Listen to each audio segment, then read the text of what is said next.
of our songs from back in the day.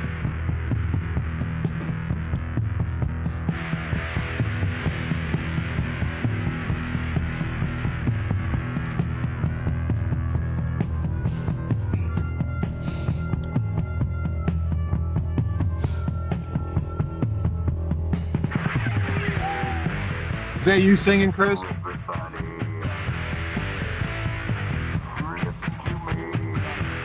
Yes, sir. That's Chris Dunham, rock and roll star. Hey, this is Chris and Mike Show. I'm Chris, he's Mike. This is Mark Young, and we're live right now on YouTube and Twitch. So thank you for joining us over there. And we're going to have a fantastic show because Mark's a super cool human. Like, his life resume, Mike, is mind-boggling. Awesome. Thanks for coming on, Mark. It's nice to meet you. It's nice to meet you, too. I wish what he said was true, but... It is true, man. It's always true unless it's not. Why is Siri talking to me? Shut up, Siri. It's absolutely true. Mark is true if we say it's true.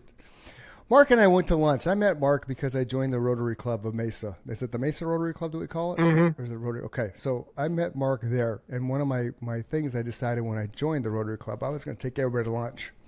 Well, that didn't really work because, it just didn't work.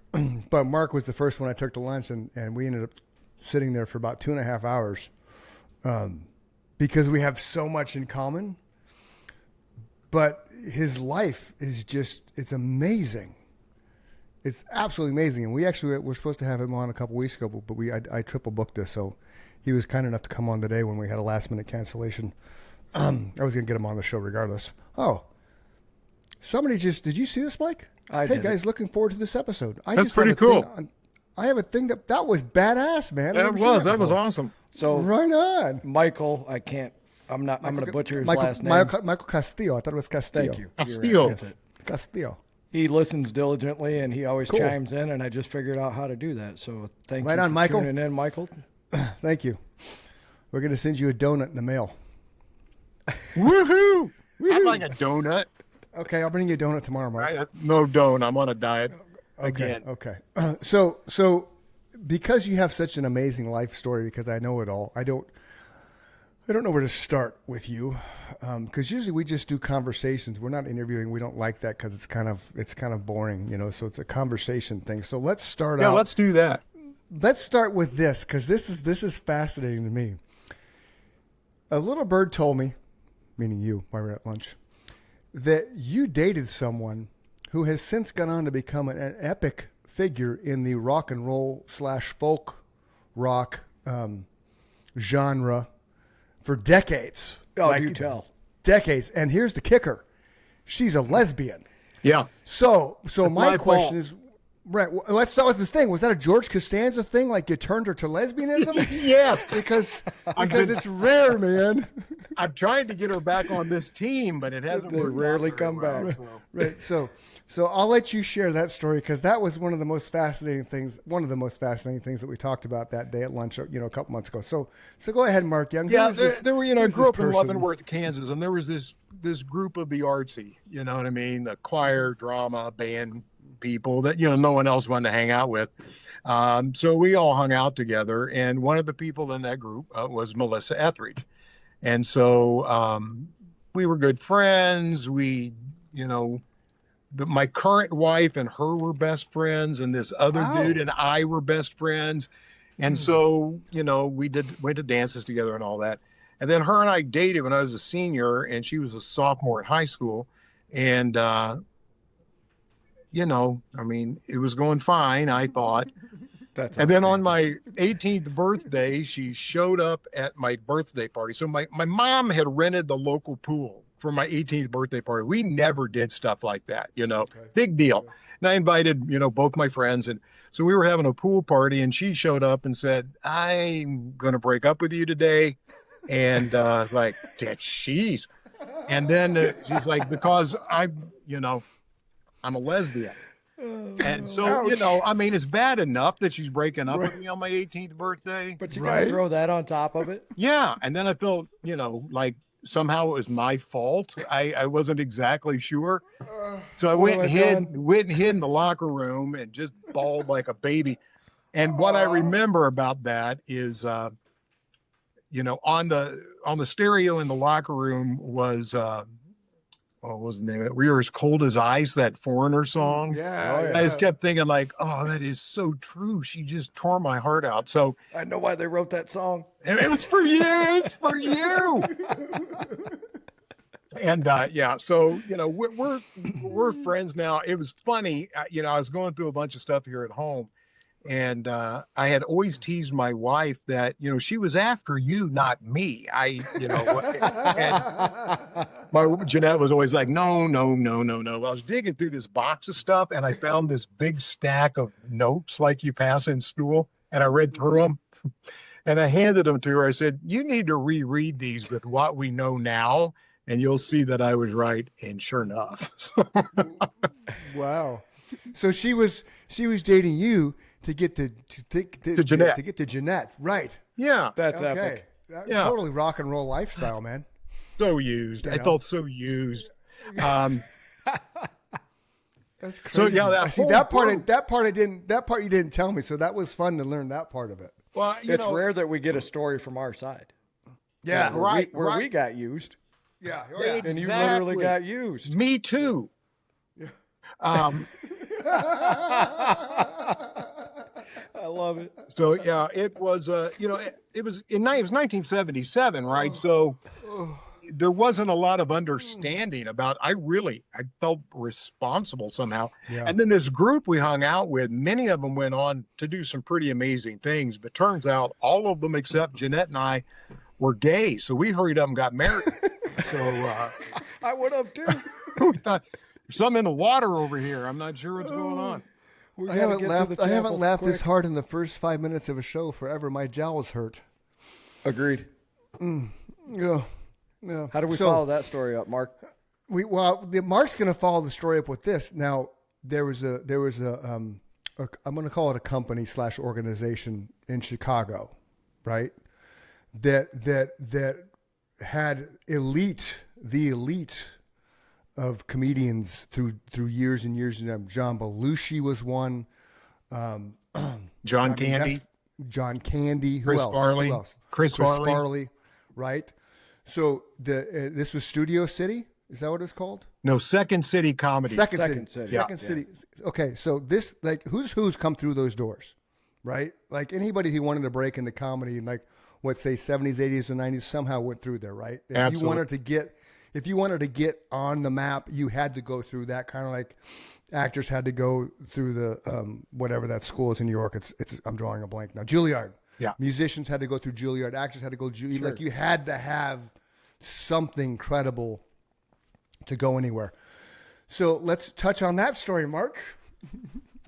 Okay, so we had a band. I'm just out of high school. We had an 8-piece band doing mostly covers of pop tunes with horns, right? Okay. Yep. And so we're playing a gig in Westport in Kansas City, and I'm having a good night. I was the front guy. Every musician of the band was a better musician than me, but I was the front guy. So 100 pounds heavier, so I weighed 310.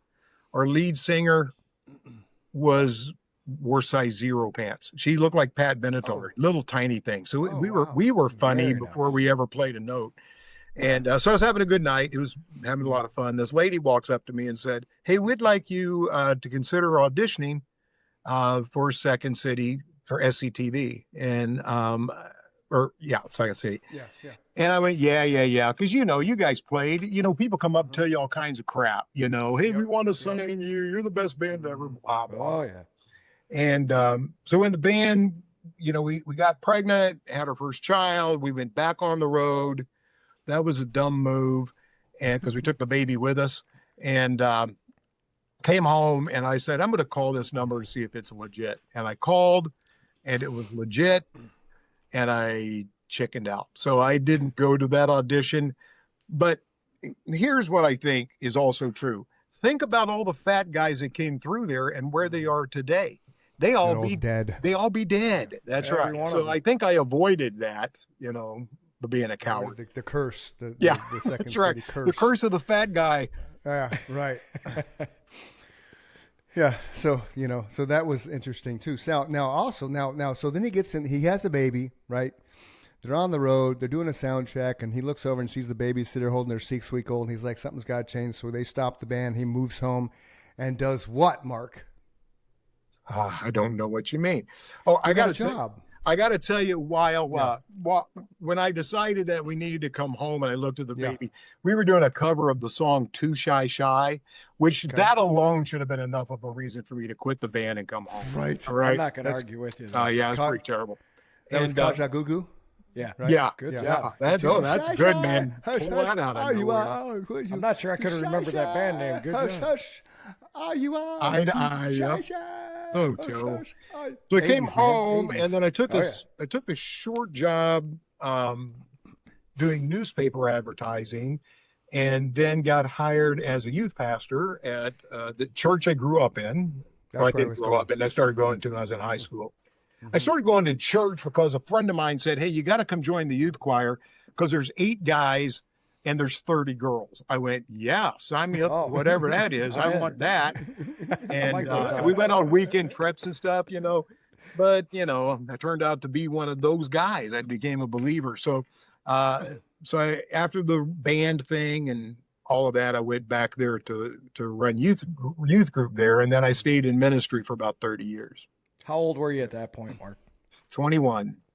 Wow. Yeah. 22.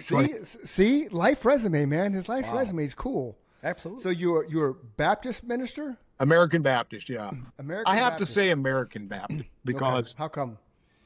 Otherwise you get, lined up with some of the crazies. There's a billion versions of Baptist. American Baptist used to be Northern Baptist, and they split with the Southern Baptist over the Civil War. So it was the Northern Baptist and the Southern Baptist. Northern Baptist became American Baptist, and that was the part I was a group of. I was a part of. Yeah. Gotcha. Gotcha. And you did that for 30 years? Yep. 15 of them here in Scottsdale. Mm-hmm. I didn't think we were doing Jesus work, so I quit. Became an English professor. Did that for a little bit. And then that school closed. I've had that effect, it seems. I get involved in something and they either turn gay or I close it down.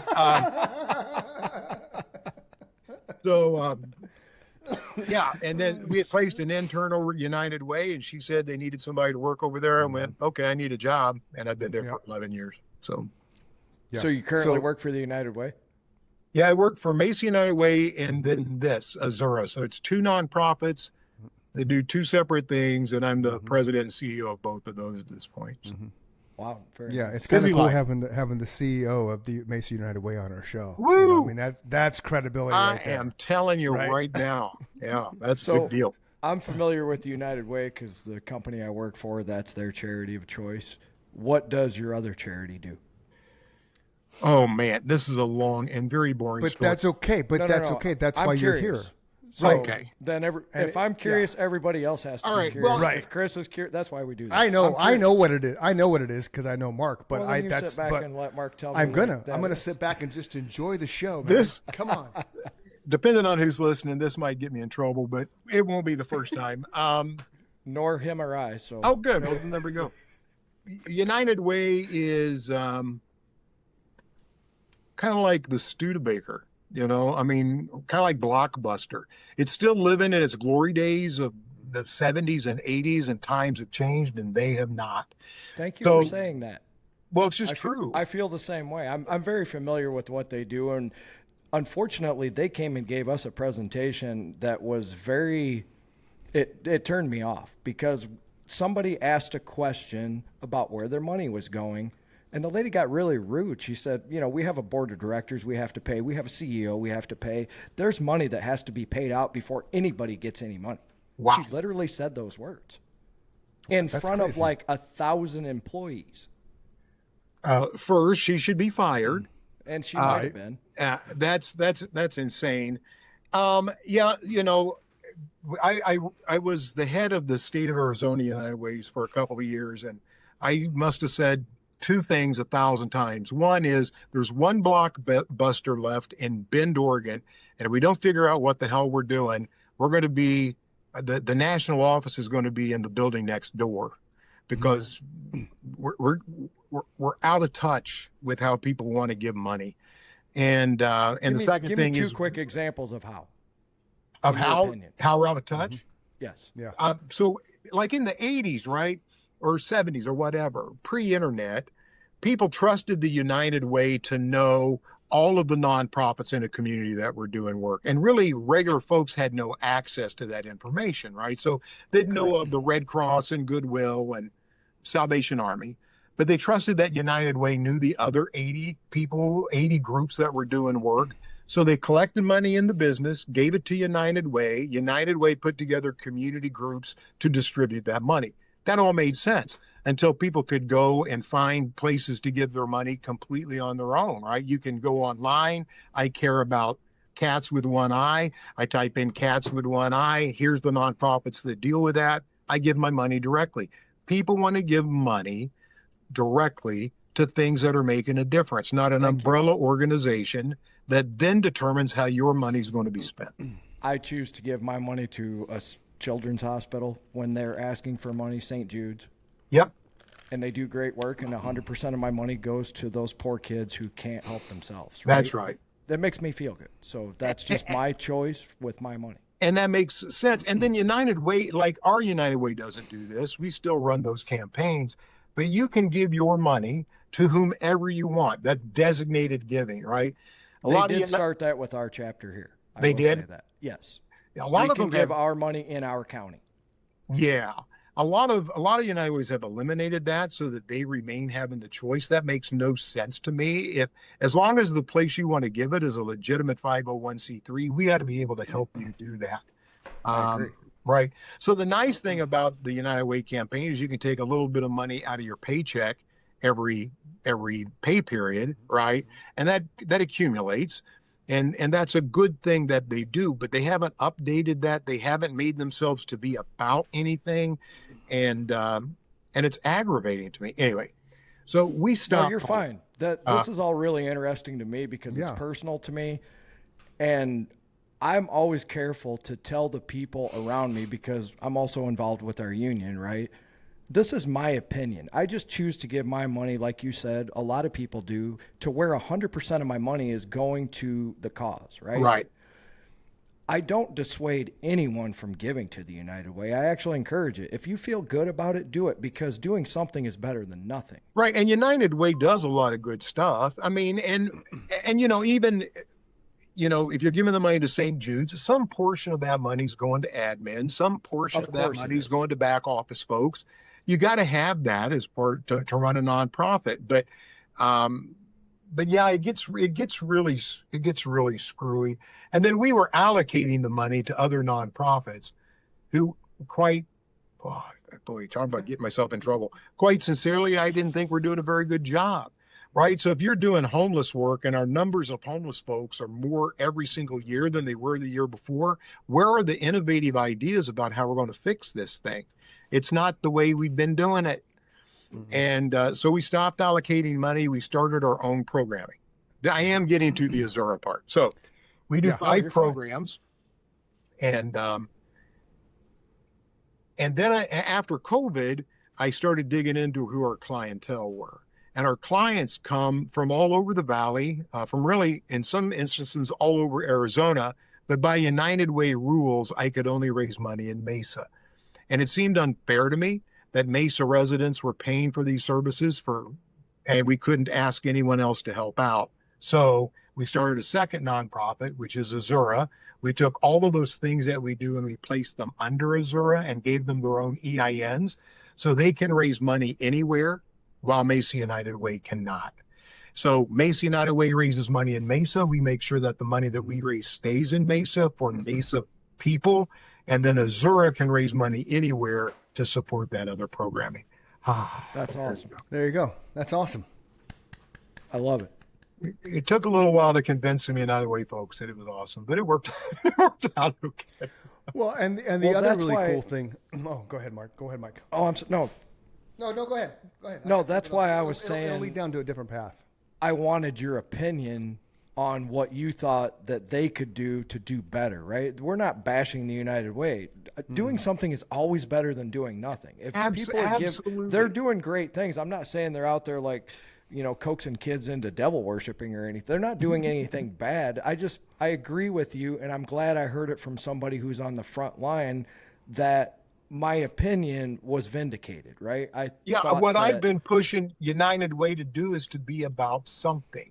What is it that we're trying to fix? Let's be united around that. Is it literacy? Is it homelessness?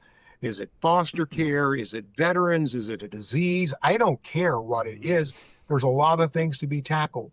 United Way should be about one or two or three of those so that people can get to specifics as opposed to, I used to, you guys know, anyway, I used to do a campaign at a place in Mesa, pretty conservative, older people. And I got asked every single time, do you guys fund Planned Parenthood? Well, we never have, and we haven't. But other United Ways do, because every United Way gets to choose how they do that, right? That's all good because we're like a franchise. But that lady was like, well, you shouldn't even be a part of a group that does that. It's like, hang on a minute. Right. Relax a little bit. So if we could be about some specific things that we'd like to see and put all of the effort that we do as a United Way and all of the influence that we have into changing a problem, as opposed to handing out the money for other people to change problems, that would give us legs. For 10 years, it's just been a downward slide. So, and I feel the same way. I feel like it's a sinking ship, Yeah. And because of what you said earlier, they know now, they're educated, they understand charities. You're right. In the 70s and 80s, they gave to charities and they thought that those people were doing what was right. Well, we found out that there were some pretty illegitimate charities, right? Like absolutely. The March of Dimes, you found out only a dime of your, the other 90 cents went to operating expenses. I got a whole list of them, right? Oh, yeah, there's a huge list. Not in that list. They're in the good list. Yeah. So I just wanted to hear your opinion. I don't think you said anything that got you in trouble. I think that's what they need to hear, right? It won't be the first time I've been in trouble. So no, I really think that that's what they need to hear. I've told them that myself when I don't donate to our particular program. I'm like, here's why. I'm not trying to be an asshole. I'm just giving you my opinion. I give my money to the things I believe in, right? Sure. And that's what we ought to be doing, right? Yeah, I agree.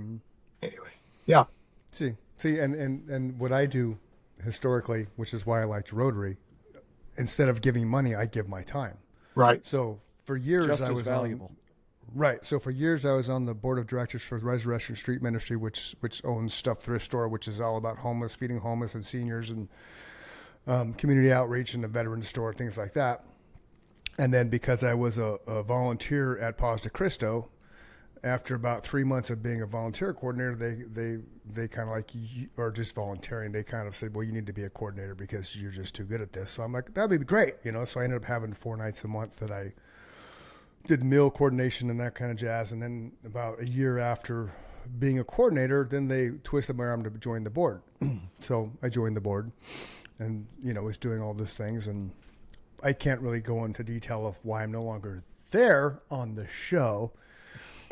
But it's a good story. When you see something happen that shouldn't happen, and then you don't keep your mouth shut, because we know, if you both know me, I don't keep my mouth shut. I wouldn't allow it to be swept under the carpet, so I was asked to leave the board. I said, that's fine, I'll just go back to more coordinating. They're like, no, you won't. You can't do either now. You're done. Oh, okay. Well, that's good. I see how you are. And yeah, I've run into people that actually were on my nights of coordinating, which is kind of cool. And the first thing out of their mouth is, oh my God, I haven't seen you in over a year. And it's just not the same. It's not the same without you. It's a cluster. There's no flow. Thank you. I like that. I appreciate that. Yeah, that always makes you feel good, for sure. Right. So the timing of Troy Campbell, which I'm trying to get Troy on the show, Mike, but he's a little schemish because he works for ASU and he's afraid he would say things like Mark and get in trouble. He's got more worries than me, that's for sure. Yeah, Troy's another superhuman. Like, I met him in an open house in Tempe years ago. He loved how my approach to things, and I sold him his house, and he's championed me ever since. And then I started seeing him post Rotary. I'm like, dude, what is this? Honest to God, I thought it had to do with automobiles. Rotary. Oh, sure. You know, Makes sense. and, right? And he's like, no, it's this, and it's I'm like, oh, and as soon as he said volunteers, I'm like, I'm in. Let's go. It's right up your alley. Yeah. So, but that's also why I do not talk about where I work, because unlike Mark, I'm not on the board of directors, and I don't. Right. They don't need any advertisement, and you can get in trouble. That I've never said their name on this podcast, and I never will. And I'll tell you where I work after the show, Mark. And I end up in that bucket. So I was talking to some folks yesterday, and it was somebody that I've worked with for 10 years or so. And she was introducing me to this other lady. And the lady asked me a question. I don't remember what it was. And I was kind of him and hawing around about it, because I don't know this other lady. And the woman who knew me said, just tell her like you normally say stuff. Just say it blunt and honest. And I went, okay. And I think, life would be easier if we would just do that and then still care about the other person, even if we disagree. You know what I'm saying?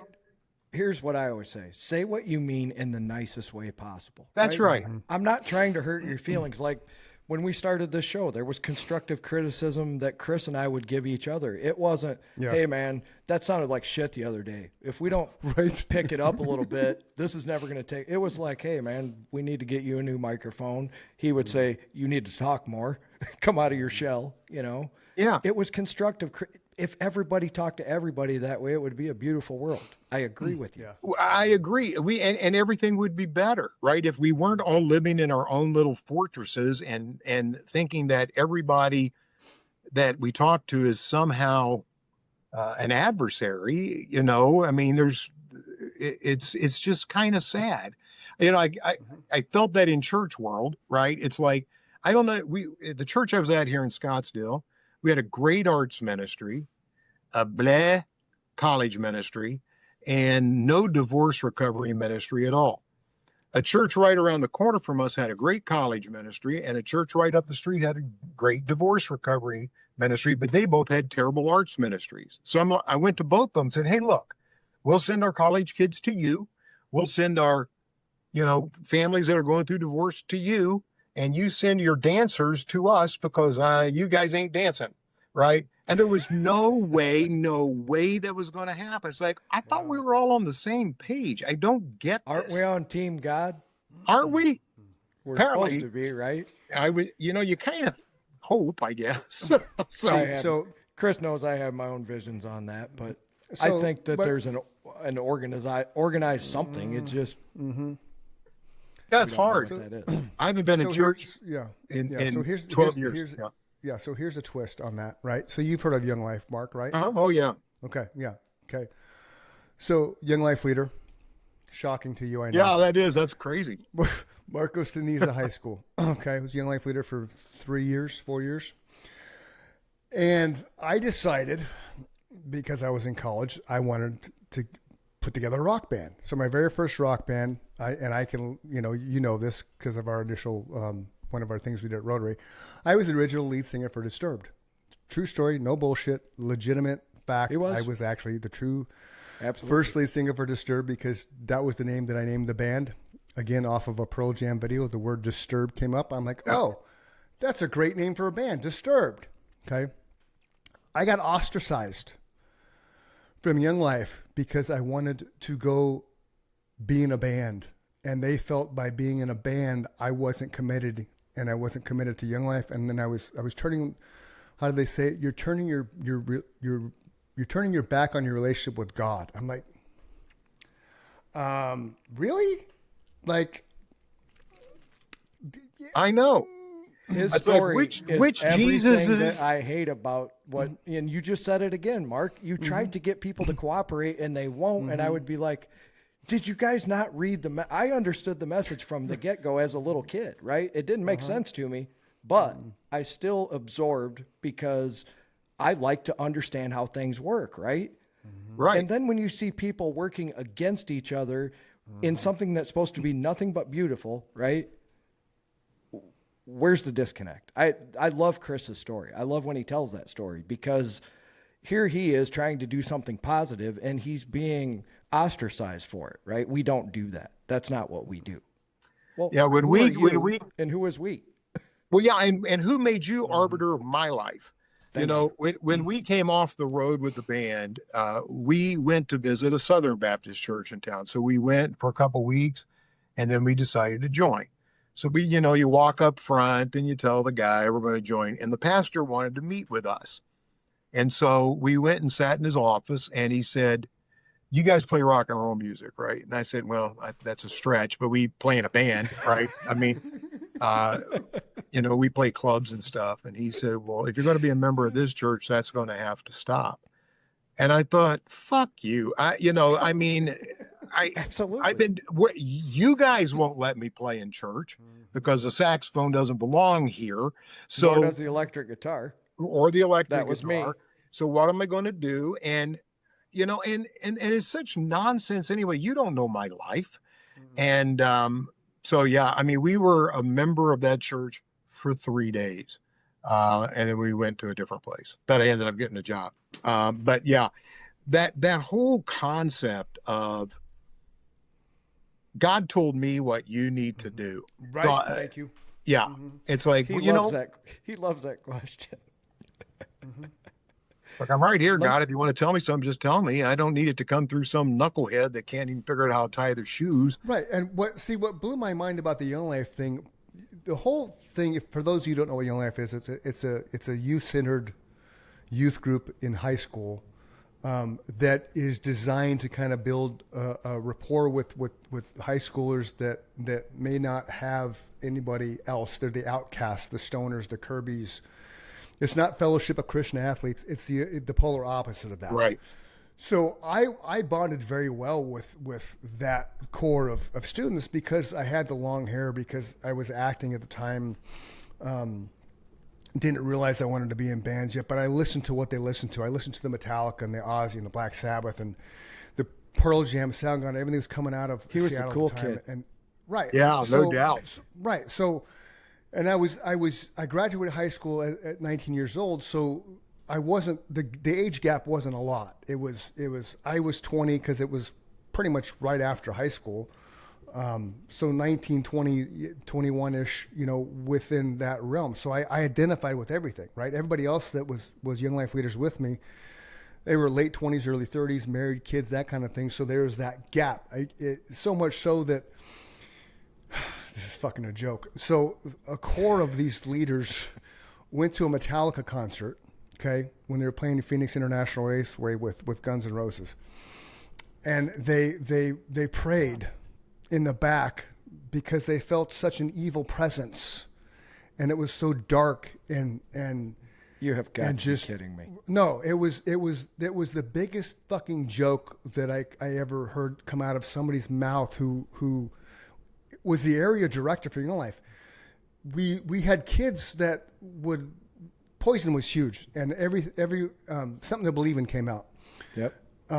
And one of the kids was talking about that. So after club, I had it record. I used to record MTV all the time because that's Me too. Oh yeah. I just right. So I had that somewhere recorded. So I brought it to our next post club meeting and I played it. And I remember him laughing, this leader, when Bret Michaels teared up in the part where my best friend died a lonely man in a Palm Springs hotel room. Right. True fucking story. The dude overdosed. It was his best friend, his bodyguard. Right. It was his everything. Right. And this leader, who's the regional brother. director at the time, mocked that shit and thought, what a joke. And I'm like, dude, like seriously, you don't know the context of the song. You don't know the context of why He's that's not emotional. acting. Right. And I explained to him, this is his best friend who was his bodyguard, who he's known forever, who overdosed in a hotel room in Palm Springs. Like, it's legit ripped from his life, words on the script. And just, I mean, that song connected with so many kids because literally, no question. Now you want something to believe in. Who doesn't want something to believe in? It's the reason it was number one. Right. So that and the Metallica thing, and then I come to them and say, hey, I'm going to step away because I want to put together a band. And I kid you not, one of the leaders that I knew was a friend of mine. We went to high school together. That's it. Our relationship severed because I wanted to be in a rock and roll band. It's like, you can't do that. Well, why not? Because part of Young Life was skits. And so right. I thrived in the skits because that was my first real experience being in front of people and being on a quote unquote stage and acting from that level and doing stupid, silly shit where I realized I don't have a filter. I don't have any self-awareness when I'm up here. This just feels fantastic. That was the part I loved the most, man. Right. You're never going to be more free than standing on that stage. Right. Amen to that. So for them to kind of say you can't do that, and if you do that, you can't be a leader, it's like, wow, okay, well, I guess, see you later, bye. Now, full circle, this person I referenced, I've connected with him on Facebook. So Mike and I were talking one episode. We found out that Cliff Burton's dad had carried on Cliff's legacy by putting, I forget now, but hundreds and hundreds and hundreds of kids through college. Oh, it was an immense amount. Scholarships, yeah, just insane.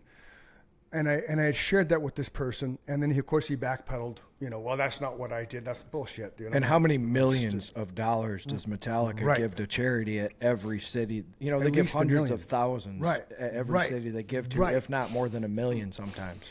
Then I saw a clip of Hetfield talking, and he was referencing the accident with the tour bus and Cliff, and it was very poignant because he was just kind of like this, having a conversation with somebody, and he referenced in the conversation of how he prays every day and how that was such a struggle in Cliff Clyde. They were at a crossroads from a band standpoint. They didn't know what they're going to do, and it just didn't understand why God took him away. I sent that clip to him.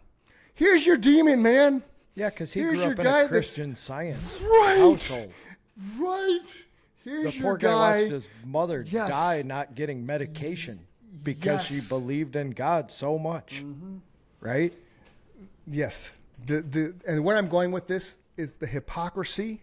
Agreed. Of Christians is just unbelievable. I mean, not all of them. I'm not putting them all in that box. I heard this the other day. And it's the not being self-aware. Look, we all have our moments of hypocrisy, right? I mean, it's because we're human. It's that admit to it right here. Well, that's what I'm saying. It's this not being able to recognize that within yourself, right? That pointing fingers at everybody else. Well, your life's falling apart. How about just leave them alone, right? We're not called that. I mean, Scripture's pretty simple. We're not called to judge people. We're called to love people. That's all. We don't need to have a discussion about it. That's pretty simple. Nope. Let me ask you the $1 million question, Mark, because I ask everybody this, and now you're a subject matter expert. Chris likes life resumes, which I love. I like when people are what I call subject matter experts. You were a pastor for 30 years, correct? Yep. My question at 6 years old, because I understood there were other religions in the world, right? So I have to believe in Jesus, that he died for my sins, right? And this is going to get me to heaven. I understood the message. But my question was, what about all these other people? And at that time it was kids. What about all these other little kids that are Jewish and Muslim and Islam and Hindu and Buddhist? They don't believe in Jesus. And by your definition, they're all going to hell, and I cannot accept that. It bothered me so much, like it bothered my soul. I knew I was an empath at that point, right? I'm feeling things. Yeah. On a level that most people don't. And that's been my whole life. So what is your answer to that question if I had presented that to you at that time? When I was in my 20s, I would have given you the stock answer and not felt very good about it. I struggled. I like that part of your answer. Thank you. Yeah, I mean, I didn't start going to church until I was in the 9th grade. So, and then I made this mistake of actually reading the Bible through, right? Which I'm not sure very many people had done. So in 9th grade, I read through. I've done it three times. I only made it all the way through once, but I did it. And then I had a million questions. It's like the stuff you guys say, it doesn't make any sense to me. So that was their first mistake, was asking me to read that book. That's exactly right. You should have told me, don't read it. We're going to tell you what to think. Thank you. So they might have gotten me. I think early in my ministry, I would have given you that common answer and really felt crummy about it, because it's never made any sense to me that this God that we can't explain, this God that is bigger than all of us, this God that is whatever, that we are the only people who have the right path to that, and everybody else is screwed. It doesn't make any sense to me. That's always my final question to anybody who just gets too indignant about that. They're absolutely right. I'm like, whoa, time out. First off, you don't know and I don't know because we're not dead yet, right? And thank whoever for that, right? Right. But that's how I always diffuse the situation. It's like, man, Jesus, time out, no pun intended. But fair enough. So I love your answer, man. I mean, is God not able to reveal himself or herself to other people in other ways? I'm still waiting. So many people have died waiting, right? My great grandma was sure that he was coming soon. My grandma was she was the one that kind of got me on the iffy path. So thank you, Grammy, for making me think and open my eyes and teaching me about humanity, right? I can thank her and my mother and my great-grandmother for the humanity side of it, right? They taught me empathy and that other people have feelings and that you're not always right. And the Christians, here's what I heard the other day that I want to hear what you guys think. The guy said, good people do good things, bad people do bad things. But when good people do bad things, it's religion. Wow, that's an interesting. That's rattled around in my head for a while. Yeah, I think that's pretty fair. I just look at the history of the church. Just saying that that's their way of justifying doing their bad things, right? Because we just said, if you read the book, there's so many things you're not supposed to do.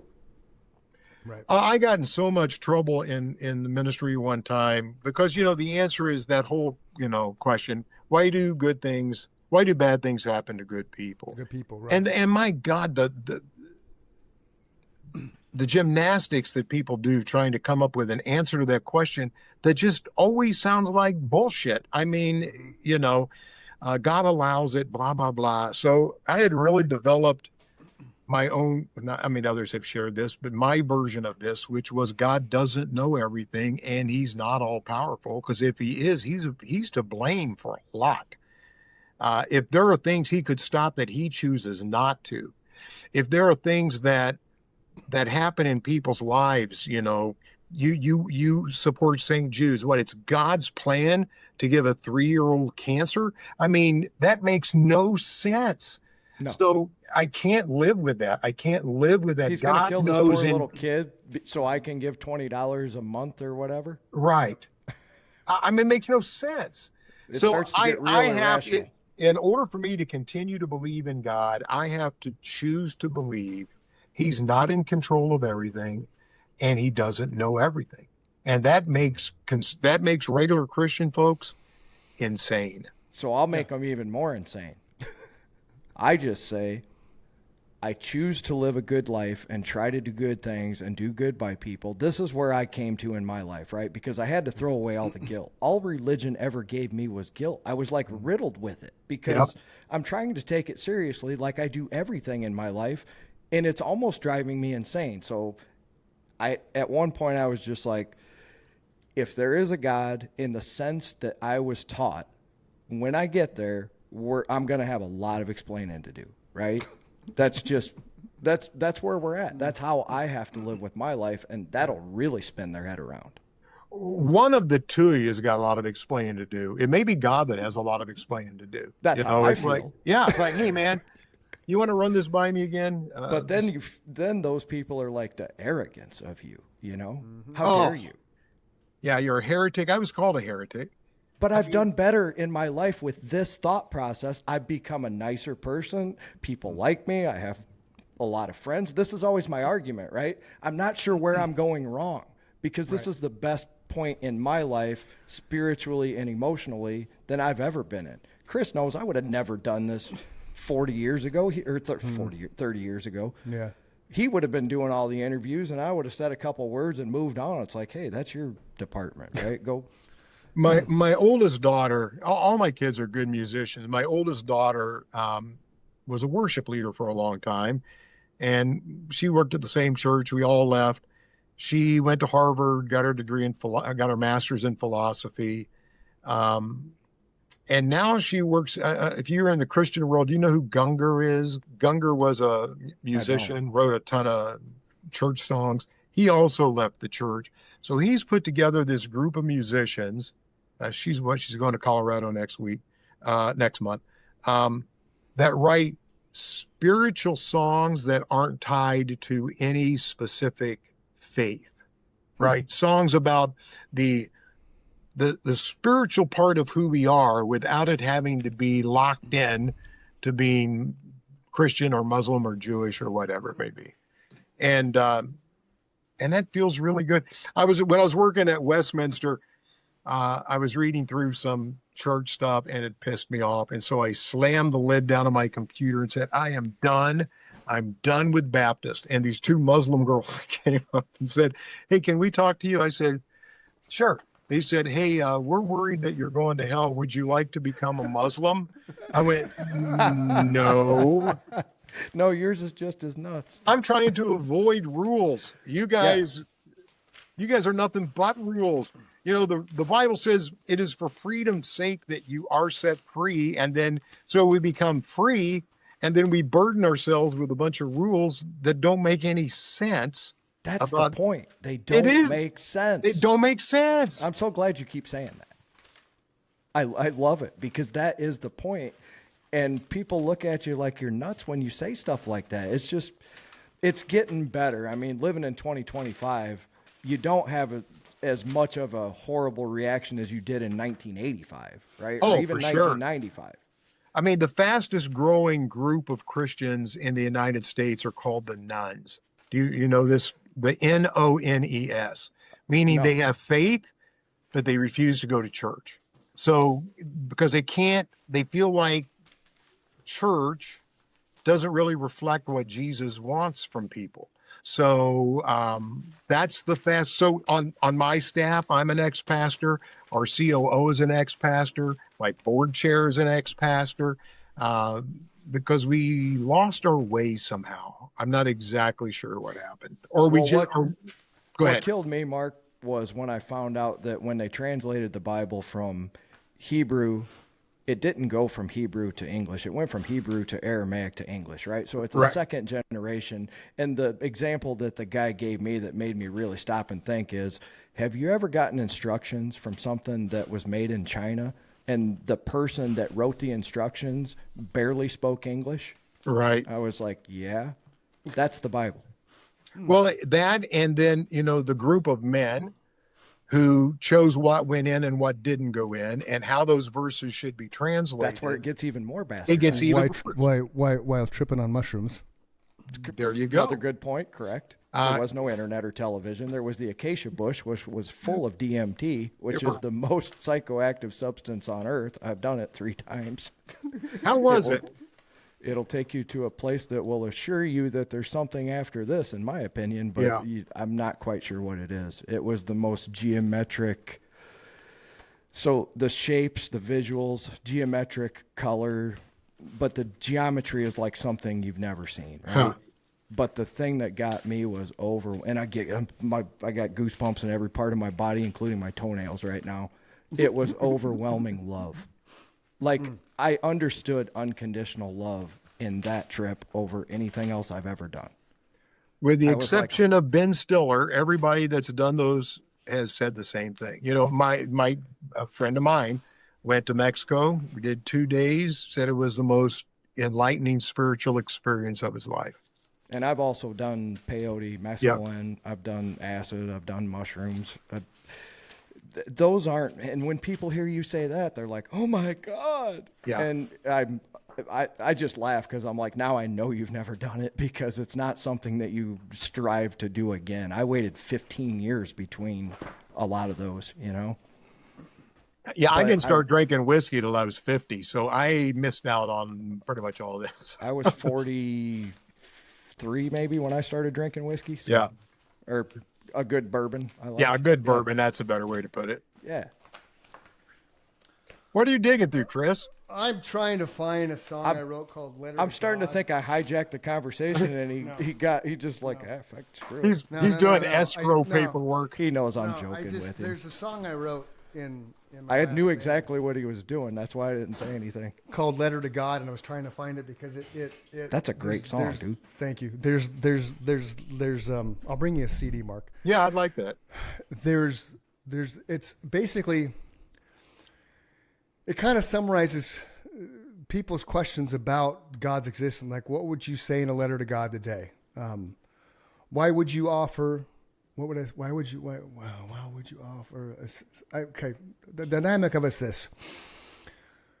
I wrote it after the Sandy Hook shooting, with 20 some odd kids were killed. Yeah. So that was the emotion that I was going through, and but there's references in the song about why would you offer keys to the gate for a sinner to sit next to the saints? Why would you, like Dahmer? Okay, Dahmer. The whole belief, and Mike, you'll understand this, and I'm sure Mike, you will at some level. The whole concept of Christianity is accept, believe, and commit. Accept Jesus Christ died for your sins. Believe that He died for your sins. Commit your life to Him. Sure. Right. Whatever that looks like. Yep. So I struggle with that part of it because I had a friend in young life. I'm going to squirrel a moment here. But I had a friend in young life, but you'll see where it's going. He was very adamant about his mother not being a Christian. Like, she didn't believe, she didn't practice, she thought it was a joke. She died. Me being me, I approached him the next time I saw him. Hey, we'll just call him, hey, your mom died. She didn't believe, so she's in hell. Total dick move on my part. Like, total dick move. Ouch. Right. It wasn't that I was trying to like him. It was a legitimate question, because I knew he walked, and he still walks, because I follow his wife on Facebook. I've tried to apologize him. He won't talk to me anymore, which, it is what it is. I was an ass. I recognized as we were all asses when we were young, man. We were stupid. But I recognized when I threw those words out of my mouth, like, oh, that was the wrong thing to say, or at least the wrong way to phrase it. And you didn't mean it the way it came out. Right? No, but he didn't have an answer to it, which was wrong in my eyes, because you have to have that answer, because she didn't accept, she didn't believe, she didn't commit, she's in hell. That's why I like the fact that he said he wouldn't have felt good about his answer. Right. But all things considered, from a Christian, the whole concept of Christianity is ABC. So in those clear-cut layman terms, his mom's in hell. Correct. Now, do I believe that now as a 55-year-old man? No, I don't, because I'm the same thing. I grew up wanting to be a high school minister at one point in time, and then, life changed, and I wanted to be a rock star and blah, blah, blah, blah. But so when I wrote Letter to God, it talks about the fact that how can you allow somebody like Dahmer, who, for all intents and purposes, according to the conversations, the history of his time in prison, he found God. Okay. He committed himself to God. And then within a month's time, he was beaten to death in the bathroom. So if Christianity, the ABC is a true and fact statement, and that's what we have to live by, Dahmer's up in heaven right now, chilling with Ozzy, because and I'm going to hell. Right. So, but that's the thing. So Ozzy, God blessed everybody every night, after his shows, right? Him and Jack, there was a conversation I saw him and Jack. Jack was asking him what he believes in. Ozzy's kind of like you, Mike. He doesn't believe in a God, but he believes in a higher power. So when I went through I believe in an organization of something. Exactly. So when I went through AA the first year of being sober, I mean, that was the thing. Everybody's like, oh, I'm sober by the grace of God. And we've talked about this before. There's too many coincidences in this universe to think that it's not organized somehow. And that's what I mean by organized. Please don't think I mean religion, people. No, absolutely I mean that the universe is too organized, and there's too many things that happen that you can't explain. Right. That something's going on somewhere. Like Mark said, either we have somebody who's asleep at the wheel sometimes, and that's a strong possibility. Sure. Or we all live in a simulation that we've advanced so far that none of this shit's real, and we don't even know it, and we never will. Right. Or who the fuck knows? And that's the fun part of it, and that's why we're sitting here talking, and I love it. Yeah. So that was and I had different people react to Letter to God different ways. I was working with some guys from Israel, and I gave them the CD, and then when they went back to Israel, they sent me a message. Wow, Letter to God, huh? I was like, yeah. And they didn't mean it like in a nice way. They were kind of like, how what dare you? Did you write? Right? Yes. But that was my kind of way to just kind of put it in writing, that because I had the same stuff with Mike. Like, I grew up and I was beaten, I was abused, I was molested, I was fucked with. I mean, just it had a horrific. But that's childhood. one thing I loved about you as a front man. You would say the things that were hard to say at that. Yeah. His lyrics were very powerful, man. They made you think. There were certain things that stood out, and there were certain things that if you read them, you'd be like, "Whoa, hey, this dude's deep." That was my first thought. Like, this guy's deep. He's 23 years old, and he's writing shit like he's lived 60 years already. Where did you guys meet? He tells the story better than I do. Okay, so Candlebox concert. We were a place called the Electric Ballroom in Tempe, and Candlebox came on, and I started singing with Kevin Martin, the lead singer. And then This when place I'm saying, holds about 1,500 people, maybe 2,000. Okay. right, so when I say I'm singing with him, I'm singing with him, note for note. I'm hitting his highs, his lows. It's you might as well just put a He mic in wasn't my humming hand. along. No, you put a mic in my hand, and I was doing what he was doing.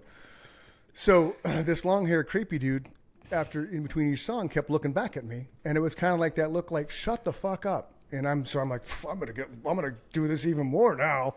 So then I really start coming from the diaphragm and singing and hitting it, and stage goes out. Half the stage power goes out. Was the thing the ballroom had, whatever, breaker pop.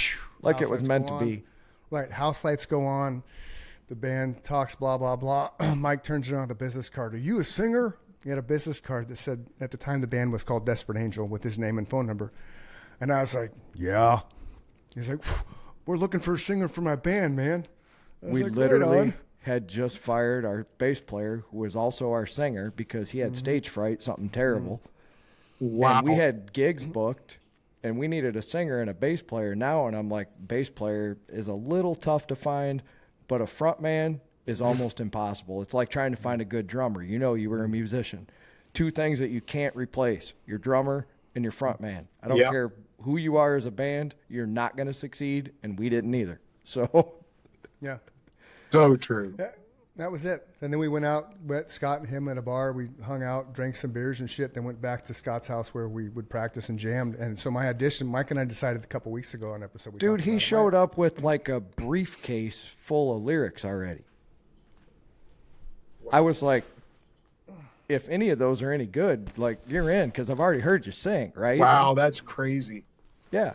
And that's not all of them. I couldn't. I find knew the he was. last I one. knew he was committed and prepared. Just because I heard him sing, I'm like, as long as he's got any kind of stage presence. Then we met him at a bar. We had a few beers, and while we're having some beers, he's like, "Yeah, I was in acting school, and I was an actor, and I've done this, and I've done commercial spots, and Plays I've been in other bands." And he mentioned the bands, and I knew the bands. Disturbed was one of them, and they The other weren't one was even Andalusian- famous the other yet. one, the other one was the Andalusian Dog. And I had heard of them too, because you guys had played out. And the reason why he heard of Andalusian Dog, Mark, is because the marketing genius of me started back then. Ah, all right. Because the ballroom had these spots that you could advertise. So I advertised Andalusian Dog because we had yet to play out. But I'd go to the ballroom, look at bands, and because back then nobody shaved their head, my head was shaved. So I was recognizable because there's only one bald man in the crowd. And then I grew it out, and then I ended up shaving it again for the bald cap thing. But it was one of those things that, because I had marketing, I had myself was the main character of the band, being the singer. It was just me standing on stage, or not really on stage, but in the studio with the name of the band behind us. But Andalusian Dog Neil came up with it, our drummer, Neil was the one that made my mic stand, Mike. I had this really badass mic stand that I actually put my hand in this resin. He got so many compliments on this thing, dude. And so my hand was where the mic would be.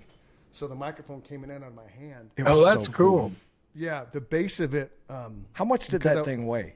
Probably 30 pounds. Probably 30 pounds. The base of it, because I was really into Morrison, was raven's claws and talons. So you had my shoulder down to my hand coming up from this raven's claws, and all the veins and stuff in my arm picked up. Yeah. On the black resin. It was amazing. So I got to tell I got to tell a boss story about this mic stand that okay. Chris will never understand because he wasn't into the sound and I dealt with all that shit. So the sound man would say, "How many mic stands do you need?" And then he would speak up, "I got my own." It was so fucking cool. And those guys got such a kick out of it because no singer in the world showed up with their own mic Just stand. their own mic Chris stand, was like, yeah. "I got it covered, and if you need me to kick anybody's ass, I got it covered too." Because that thing It was like a sounds weapon. like. Yeah. Here, Well, I'll the fun share thing with was- you. See, Yeah, you the fun guys. thing was, Go ahead. Neil was an art student at ASU, so it was an art project. He had to was use some kind of badass. element that wasn't normal for art. So it was an art project. He got an A on, then he gave it to me, and then the cool thing about it was perfectly. We measured it so I could hold the mic like this, and my foot could go underneath the raven's claws, and I could rock it on stage.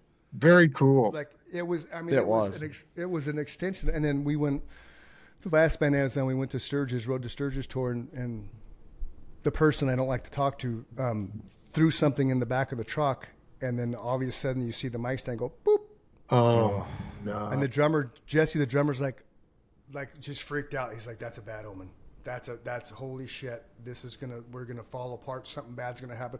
The whole band fell apart while we were there because his ego, not Jesse, the other guy, just.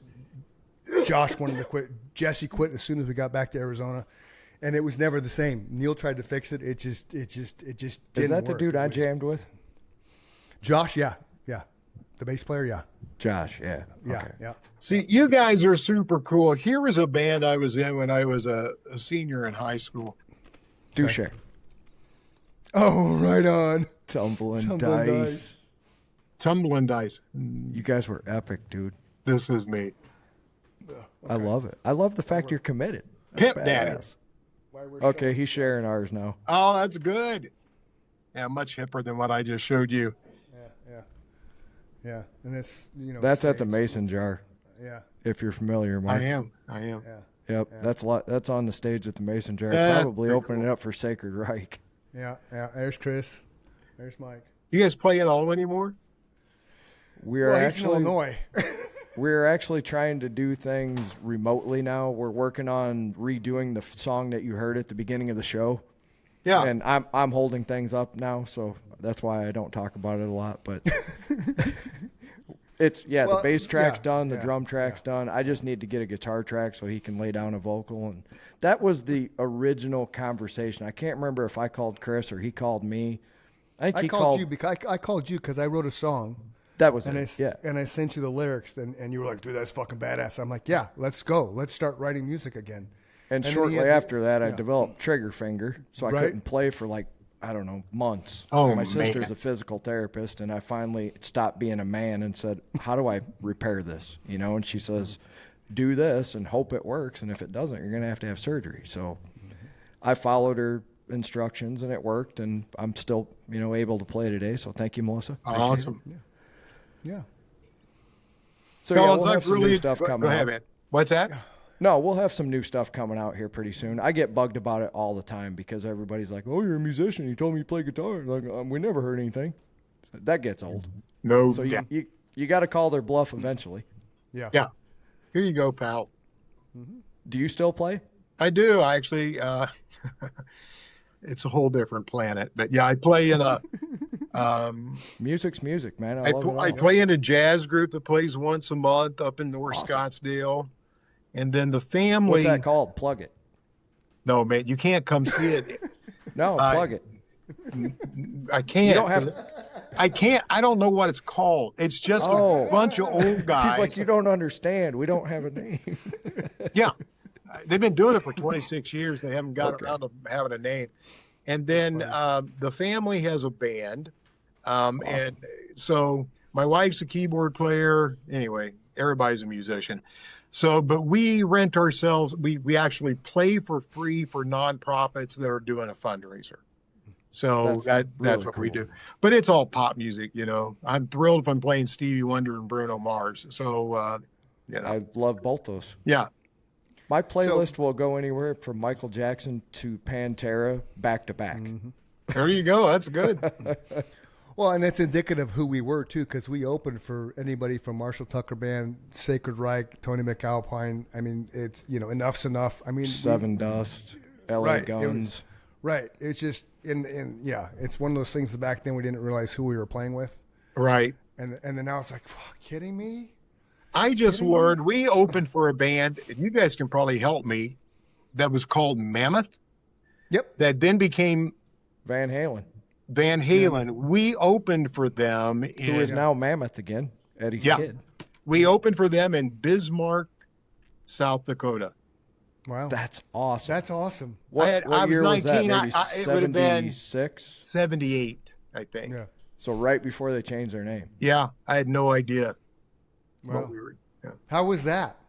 You literally remember it? saw Eddie Van Halen before anybody knew who he was. You Yeah, got to tell and me that story. I didn't know. I didn't know what was going on. I was too busy trying to be cool. I love this guy. I told you. He's great. I just love people who are honest. Yeah. So before we let you go, I want you to plug Foster's 360. Okay. So this is another thing that Mark does, and then we'll wrap everything up because we're over an hour, and I don't want to take you away from what you got to do.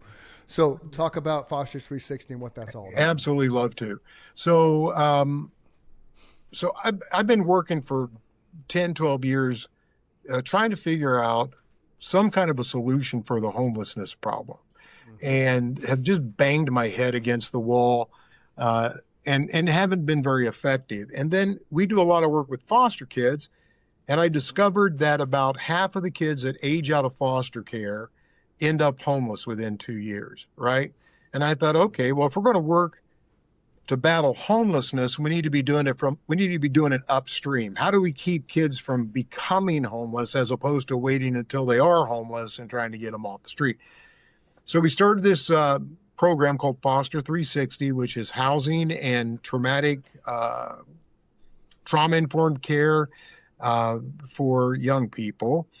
We were we were pioneering that in many ways. So all of our students go to Barrow. They get tested for traumatic brain injury. The majority of them have traumatic brain injury. They enter. What's that? I've been there. Yeah. Okay.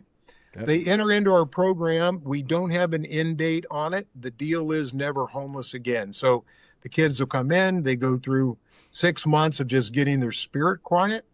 And then we start to work with them about finishing school or getting an education or getting a job and teaching them life skills, because they don't have that thing that many of us have, which is if I go out and try and fail, I can move back home. They don't have a back home to move to, right?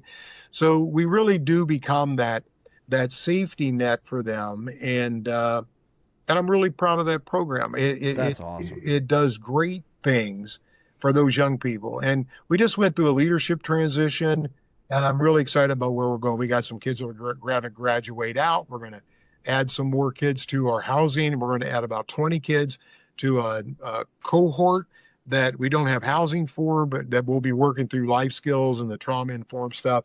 And we'd really like to grow that program up. So, yeah, I'm excited about that work. So when you say graduate out, I don't want to hold you up too much more either. That's but right. When you say graduate out, I know they all start at different times probably. You're saying like foster care ends at what age? 20. Well, it ends at 18, and then there's extended foster care till 24. Okay. So how long are they in your program on average if they're going to be a success story? Until they're ready to not be. That's awesome. Yeah. I love that answer. Because we don't take federal money. We don't take state money. Those things all pretty much say these have to be 2-year programs, or you have to boot them out when they're 24. It's like, what if they're not ready when they're 24? We got it when they were 22. They didn't have their GED. So we need to work them through getting their GED and either getting a skill or getting a degree. Well, already you're at 4 years, right? So, Yes. And they need to be able to make enough money to live here. So some of the students can come in, they've got their AA, they're able to get ready, find a job. We've had some kids come through EVIT. They get a job as a plumber or an electrician. They're ready to go. Others, there's not. There's no one size fits all. Everybody has their own story, their own background, their own brokenness. And you can't determine what it's going to take to fix somebody with some arbitrary number that either the government has given you or somebody's told you. So when they're ready, they're ready. We could talk for 1,000,000 hours because most people don't understand that there's those rules and regulations in what they consider welfare and charity that's funded by the state, the government, the county, the city, whatever. You know, Right. they put stipulations on those kind of things, and that's why they fail at such a high success rate. Oh, Which absolutely. is a weird thing to say. They There's a fail at person high I success know, rate. she's really intelligent. And I have to be careful. I don't want to, anyway. But she has determined that for her family, her husband and her 2 children, in order for them to not get the benefits of disability and all of that, she'd have to be making about $82,000 a year. So we've offered her a full-time job, but we can't reach that. But for her, the benefits are either all or nothing. Well, what kind of sense does that make? So No. if we could give her $50,000 a year, and she would need from you guys, support of $20,000 a year, why can't there be a sliding scale so people can get out of this poverty into a place of success? It's all or nothing. And if it's all or nothing, I'm going to pick all. I'm not picking nothing. Anybody is. We have to survive. That's right. And It's so like the people who don't want to hunt. Trust me, if you had to feed your kids, you'd be shooting at whatever. that's right. So we make these arbitrary rules that are nonsensical, and then we blame the people who are taking advantage of those things instead of blaming the systems that are in place that make people stay in those places of weakness. It Amen, just brother. makes no sense. Okay, Amen. there's a podium. There was a pulpit moment for you. Rick. No, I love your program. That's why I asked that question. I want people to understand there's a difference between these state and federally funded programs and what you're doing. You're funding it yourself, and you're putting out success stories because these people know there's not a time limit for them to succeed. Success is not a time limit. Everybody succeeds differently, and success is different for everyone, right? That's right. We have 2 taglines. One is never homeless again. The other one is success as you see it. It's not my place to determine for someone else what success looks like. And they have their own giftings, their own background, their own life. And part of the reason that we continue to do so much where we don't make any headway is we have these arbitrary rules, and then we just see the same people over and over because we never really finished with helping them. And then they get discouraged and they feel worthless. And it's like, come on, you guys, think about the person, not the institution. Let's help the person. The institution, if we do a good job with helping the person, the institution will find a way to maintain. Yep. That's it. That's Thanks, you Mark Young, guys. boys and girls. Hey, and we always wrap up the show like this for Chris. Hello for Chris. I'm Chris. He's Mike. That's Mark Young. If you're feeling bad, if you're depressed, if you're suicidal, reach out to somebody, talk to somebody. Somebody does love you. Somebody will miss you. Don't leave a hole in somebody's heart because you're struggling with the day. That's right. Journal, scream into a pillow, go run, go work out, do something to clear your mind, find some inner peace, go to sleep, wake up tomorrow. It's a better day. You will be missed. You are loved. Thanks again for joining us, Mark. And you're just a superhuman, dude. Thanks, you guys. That was so much fun, man. That was great. Anytime Appreciate you it. have time and you want to come on, you shoot Chris an email and we'll make time. That was, just that was holler. a blast. All right, Absolutely. man. Oh, yeah. Thanks, yeah. fellas. Thank See you. everybody. Peace. Love you, brother. Peace. Love you Take too, care. man. All right. We're gonna fly into disappear. Look the tablet, go insane. Feel the Jesus flow through your veins. On your journey, take it slow to the place where you will go. Feel the thrill behind your eyes. Feel the sorrow beneath your nose. Take a moment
man. You took your breath on the Almighty's hand. You got a dream, who in your life to keep on soaring every night. Take the trip behind your eyes. Feel the soul revolution night. Yeah. Take a moment.